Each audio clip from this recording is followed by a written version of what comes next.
Kia ora. Welcome to the latest episode of the SWNZ Podcast, the podcast for New Zealand Star Wars fans. My name is Matt. And my name is Christy. It was another interesting week for news from a galaxy far, far away, so let's jump in and execute episode 66.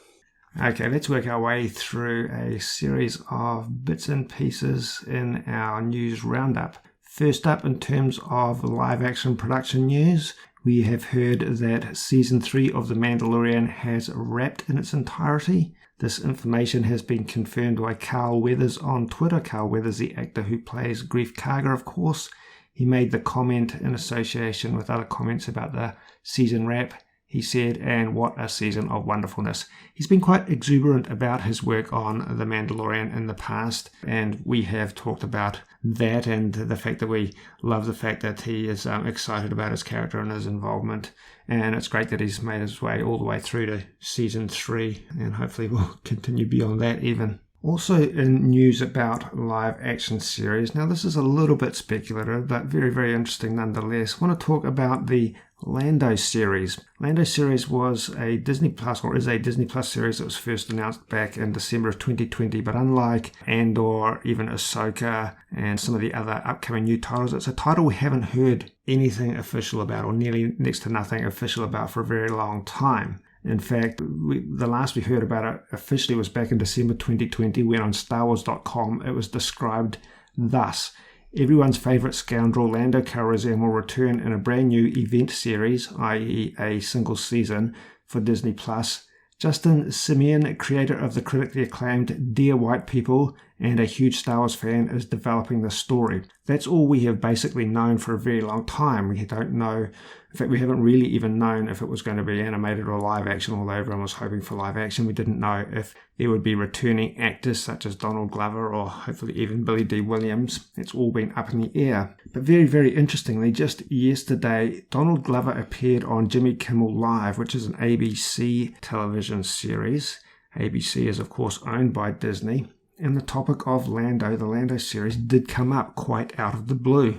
Now, of course, Donald Glover dodged any hard information about this, but the way things kind of came out of the blue and his response in general gives us hope that Donald Glover will in fact be reprising his role as Lando Calrissian in some form or another for the series.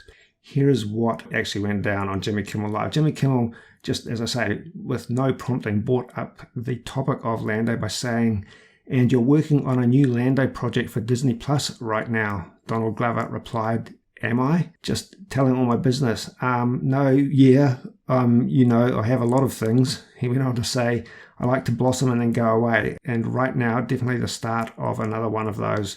I have like a ton of stuff I've been working on. I just wanted it all to come out at the same time." So like I say, far, far from concrete, but I think it's telling that this was brought up. And Donald's response was far from flat-out denial, and it kind of ties into the fact that, we know that he enjoyed his time on Solo, a Star Wars story, playing the character of Lando. He enjoyed the carrying on the role from Billy D. Williams, who he seems to have admiration for historically, and I think this is something to be taken seriously.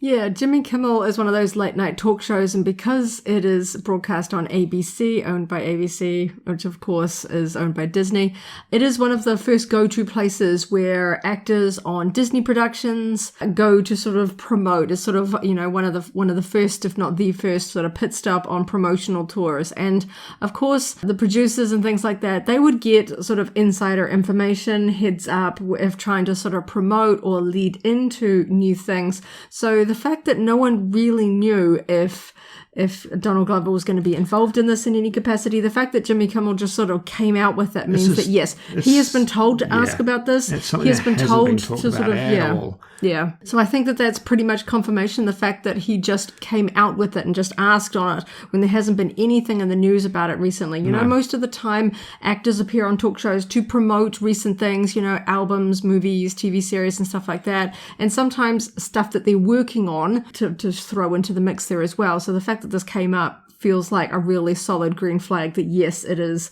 being worked on. He has signed on to it. And now, the other thing to keep in mind is that Star Wars Celebration is on the horizon. It's imminent, and we're expecting some major announcements there. Sometimes as many as one major announcement per day in terms of things that are coming down the pipeline.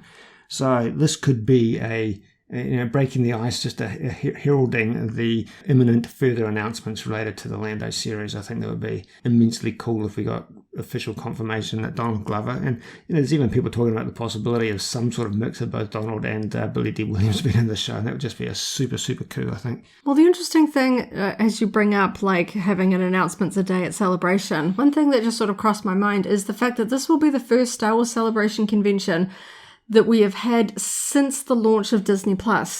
We have not had a celebration since around the earlier part of 2019, which was prior to Disney+ launching. We knew it was sort of on the horizon and stuff like that. We were hoping we'd see Star Wars stuff. So it'll be interesting to see how much of a focus there will be about revealing teasers, new content, sort of snippets of existing productions, or whether we will get sort of reveals of brand new, haven't been talked about publicly, Star Wars productions for Disney+. So I'm really hoping that possibly this hint right now means that we will get a little bit more confirmation at Celebration about this. That's an interesting point that, like you say, there hasn't been a celebration since Disney+ has been in existence. One thing that I hope is a positive aspect of that is that very occasionally, or most of the time that announcements are made or information is shown at events like Celebration, it is broadcast online, but not entirely always. Every now and then there's some stuff that's kept a little bit behind closed doors. But I think with Disney+, if any announcement related to Disney+ is being made, then it will show up on official Disney+ channels as well, because they want subscribers to have that same information alongside the people that are actually attending Celebration. One other thing just to throw into the mix, of course, is that Donald Glover's relationship with Disney and Disney Productions isn't isolated to Star Wars alone. Of course, in the 2019 version of The Lion King, he voiced Simba the Lion. So, there's a little bit of history there with Disney, and so it would not be surprising if that extends into a new series. Okay, moving away from live-action series, I want to talk about an upcoming Star Wars novel. Shadow of the Sith by Adam Christopher is due out on June the 28th this year. An excerpt has been published on StarWars.com that is well worth reading. Now, I generally glance at these sort of excerpts when they're published on StarWars.com, but I don't always read every single one religiously, to be honest, and that's partly because I don't want to be spoiled. But this one in particular, I think, gives very little away, very little new. It's very confined in terms of the time frame it encompasses, and I highly recommend, well, there's a bit of a spoiler at the tail end, but I think it's a very, very exciting hook that will make you want to read this book even more in many ways. We're excited about this book for a number of reasons. It's written by Adam Christopher, who is in fact a New Zealander. We have interviewed him on SWNZ before. We'll put a link to that interview down below. He's currently residing in the UK, but he still identifies as a Kiwi, and he has strong, fond memories of watching early Star Wars movies when he lived in New Zealand as a child. And the other very, very interesting thing is where in the Star Wars chronology this book takes place. There's been a number of elements of material that have been inserted between Return of the Jedi and the sequel trilogy, but this one takes place a little bit closer to the actual sequel trilogy. So it's actually leading up, it's a prequel of sorts to the events of The Force Awakens and The Last Jedi and The Rise of Skywalker. It's set 2 decades on from the Battle of Endor, and part of the official publisher's synopsis reads thus: Jedi Master Skywalker is haunted by visions of the dark side, foretelling an ominous secret growing somewhere in the depths of space on a dared world called Exegol. The disturbance in the Force is undeniable, and Luke's worst fears are confirmed when his old friend Lando Calrissian comes to him with reports of a new Sith menace. I just read that particular excerpt from the publisher's summary because it just highlights the fact that this book is about, in particular, Luke teaming up with Lando. And I think that's kind of mildly interesting when we've just been talking about the Lando series, which I imagine is going to encompass Lando's historic adventures. So we've got a novel coming out that's encompassing his more contemporary adventures, depending on how you want to frame it. This is a book I'm really quite looking forward to, and I'd recommend that you take a look at the StarWars.com excerpt because it's very, very exciting. It's a book that I'm definitely going to get a hold of and consume as soon as it's available, I think. Yeah, and the way it's sort of book teasers go, this one is pretty good. It's not an arduous read. You don't need to sort of know anything about other novels set in this sort of time period or anything. You don't need to have read basically any Star Wars book. All you need to do is have watched the movies to sort of really appreciate the important events that are going to be revealed in this one, just by this small detail right at the end of this excerpt. It's definitely worth, even if you just want to like scroll down to the bottom and read the last paragraph of this excerpt, it's definitely worth checking out if you want sort of a tease for what this book might contain. I'm very, very much looking forward to it, and thankfully not too much of a wait. I think this is going to be one of those ones where it might be, you know, one of those things that a lot of Star Wars fans think or consider to be sort of essential reading. I think it works well that it's a standalone novel in some ways. A lot of the new material that's coming out at the moment, the comics in particular, they're quite long story arcs spread across multiple installments, so you've got to start at the beginning and work your way through them. Same applies to the High Republic series. It's kind of refreshing in some ways just to have this book, and like you say, just about anyone without being necessarily an avid book reader, having consumed a lot of the recent canon content, anyone can jump in and probably get a hold of this book and enjoy it. Alright, we want to talk about a local event that will be coming up in Auckland, New Zealand soon. The Music of John Williams in Concert is a live orchestra event that will be taking place at the Auckland Town Hall on Saturday, October the 1st, starting at 8 p.m. You can check out more information at orchestratedevents.co.nz. Now, this is still a little bit in development in terms of what the entire playlist, but I'm quite excited about the notion of hearing live orchestra music from John Williams, and it's going to encompass a lot of movies that we're intimately familiar with, including E.T., Raiders of the Lost Ark, Schindler's List, Close Encounters of the Third Kind, Jurassic Park, Harry Potter, and last but far from least, Star Wars. Yeah, this is really fun. I always wish that, you know, John Williams had the time and capacity to tour internationally. He does concerts in the US and different cities, different states from time to time, and they are always very, very popular. Of course, he has a huge back catalogue, one of the most sort of awarded cinema composers in history, with the number of Oscars and nominations he has to his name. So it's definitely one of those things that I am really looking forward to in New Zealand, getting a sort of, even though he himself won't be conducting it, it'll still be a great opportunity to hear that music played with an orchestra. It's all powerful music that is you can immediately recognise what movie it's from, and in many instances what scenes it's from, and so it's just fantastic to hear it live. I think I'm looking forward to attending that. I think. I want to talk just briefly about indirectly, the potentially upcoming Star Wars game Eclipse. It was a couple of months back that the teaser trailer for Star Wars Eclipse, which looked really interesting, quite fantastic in terms of the production values for the trailer, came out. Star Wars Eclipse is being developed by a company called Quantic Dream, and unfortunately, there's been a little bit of controversy associated with this. Don't want to get too mired down into it, but the consequence of the controversy is that people are a little bit skeptical that this game would actually come to fruition. It's not expected to be released for a few years down the line, but even with that in mind, the company is reported to be having trouble hiring developers for this project in particular. Quantic Dream has had its fair share of controversy over a number of years now. It's had allegations of workplace issues, including sexual harassment and toxic work culture. And as a consequence of that, there's been a lot of gaps that they haven't been able to fill in terms of hiring developers. That's all I want to say at that level.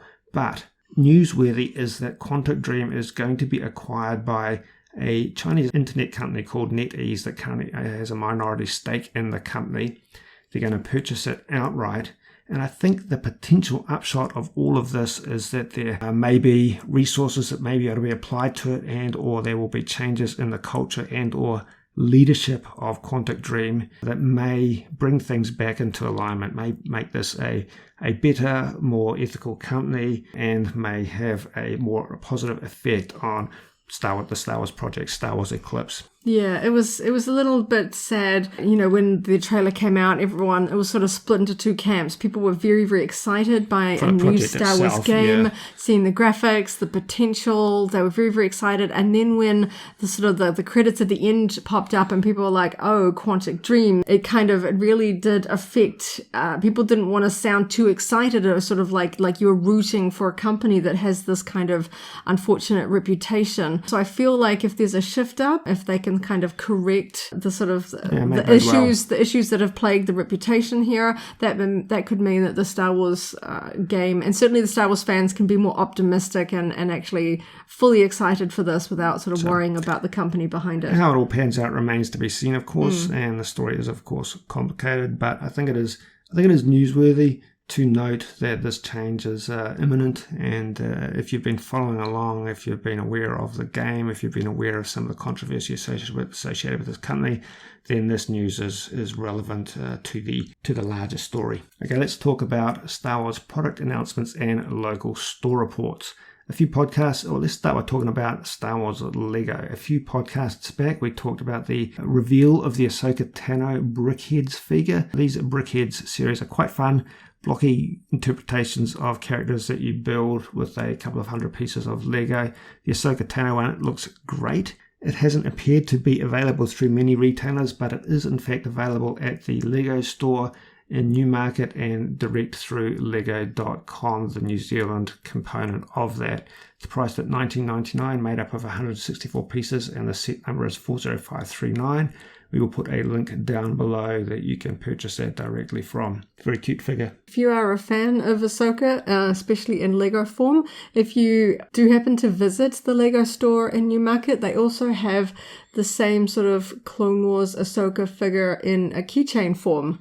This minifig has appeared in other Clone Wars Series 7 sets, particularly the one where she fights Darth Maul. There is a version of her with a Clone Wars era tank, I believe. But it's just fun to see more of that character coming in through some of the Lego lines.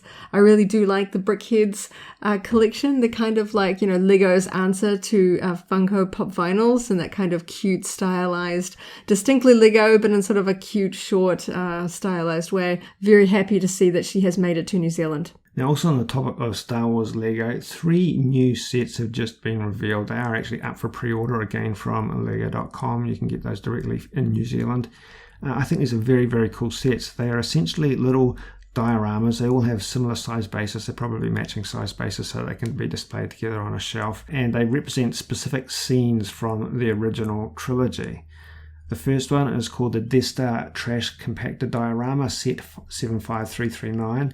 802 pieces, priced at $160, includes 4 minifigures, Han, Luke, Leia, and Chewbacca, and in a trash compactor scene from Star Wars A New Hope. Second up is the Death Star Trench Run Diorama, set number 75329, priced at $100 flat, or $99.99, 665 pieces, and this has 4 microfighter type vehicles: Luke's X-Wing, Darth Vader's TIE Fighter, and 2 standard TIE Fighters in a trench run diorama.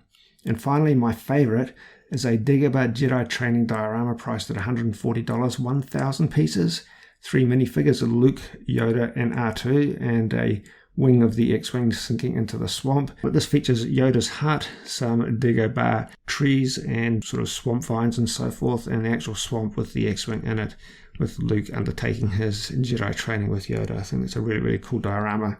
I think these are quite attractive pieces that can be displayed together, and really neat addition. It'll be interesting to see if they do more in this particular style.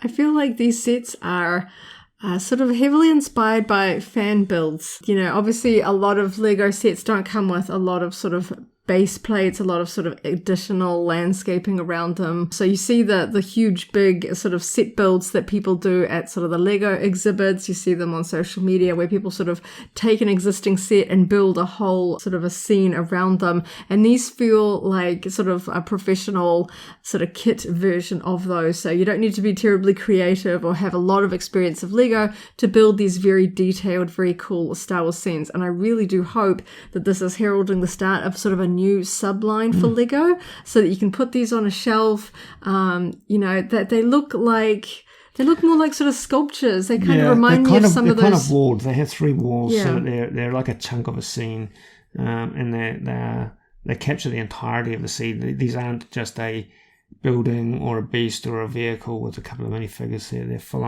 on scenes, and very sculptural, like you say. There's something that almost looks like every now and again in years past, there would be sort of statues, sort of, that would depict a scene that were on a nice sort of black base, sort of glossy little display plaque and stuff like that. And this sort of feels like a Lego version of that, at an affordable price point. You don't need to be a big Lego collector for these to look great on a shelf because they're sort of self-contained scenes. A little bit like we're seeing with some of the Funkos. Funko is kind of, instead of just always doing just the standard one figure by themselves, they're branching in into more scenes, more detailed bases, things that click together, like we're seeing the Duel of the Fates set, clicking together to sort of create a whole diorama scene rather than a single figure in a static pose making sort of scenes. So it's interesting to see very long-standing sort of Star Wars collectibles kind of evolving in this manner. It's almost like trying to do sort of high-end collectibles. So you don't just have a bookshelf with like starfighters and a whole array of minifigures everywhere. You're getting these really well-crafted, very well-detailed scenes, which look really cool. I'm really hoping we get good quantities of these in New Zealand because they're sure to be popular. Last week we talked about the Star Wars Soda vinyl figure collectibles from Funko being available in New Zealand or available for pre-order. The first wave included Luke Skywalker and Boba Fett. We mentioned that Darth Vader and Stormtrooper would be coming shortly.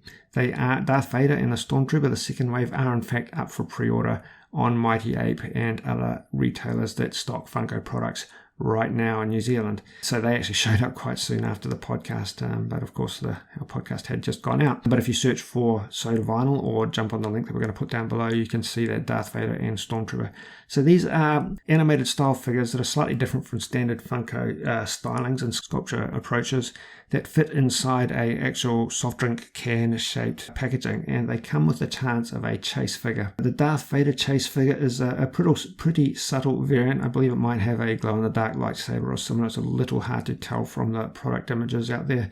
And the Stormtrooper has a metallic finish for the chase variant, but it's an interesting concept. And this is a smaller subline than the wider standard Funko Pop vinyl figures that you'll see out there. So they're going to be much more collectible in terms of trying to get the whole set if you're an end-to-end collector of a line like this. And rounding out our local store reports from New Zealand Mint is a new silver, or two new in fact, silver hand solo and carbonite legal tender coins. 1 ounce silver coin priced at the standard sort of 1 ounce silver product level of $160 odd and a 3 ounce versions. This is a product that kind of feels like it's been asking to be done. It's no surprise it didn't show up from New Zealand Mint earlier. It is straight up a block of silver in the shape of Han Solo and carbonite as seen in The Empire Strikes Back and Return of the Jedi, and you can get two different sizes of this. 1 ounce and 3 ounce silver versions. We love some of the New Zealand Mint products across the board. These ones are really neat designs and a really neat idea. So if you'll be collecting those, they're worth considering to add to your collection. If you haven't, it's also a pretty good place to start because it's quite a good looking collectible that is technically a legal tender coin but doesn't quite look like it.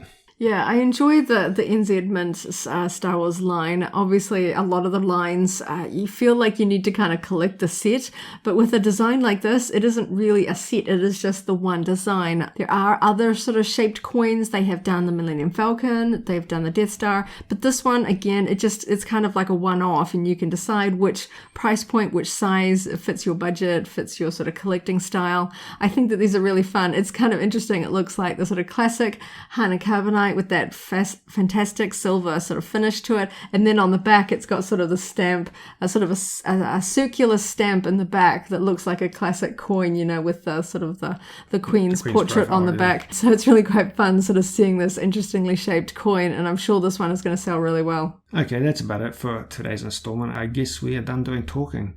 If you have any thoughts on the topics we discussed today, we're definitely keen to hear them. What would you like to see in a live-action Lando Calrissian series? Leave a comment on the YouTube page or our website page for this podcast. But thank you for tuning in. We appreciate you taking your time to listen to us share our passion for Star Wars.